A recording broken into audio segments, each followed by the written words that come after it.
Hi, I am Mars. Mars is the planet of action, drive, frustration, immaturity, and growth. Mars shows where we take action.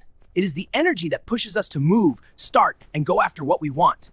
Mars can also show frustration. When something blocks the way, Mars feels the pressure to push harder and overcome it. Mars can show where we are still immature. This is where reactions can happen quickly before we learn how to use the energy well. Mars grows stronger through practice. Over time, action becomes more focused, confident, and useful. Mars can also describe the males we attract into our lives and the kind of action energy we notice in others. Mars teaches us to choose how we respond. We can react from frustration, or we can take action with awareness. When Mars is used well, it gives courage, direction, and the power to keep moving forward. Mars shows action, frustration, attraction, immaturity, and growth. It teaches us how to use our energy with strength and purpose.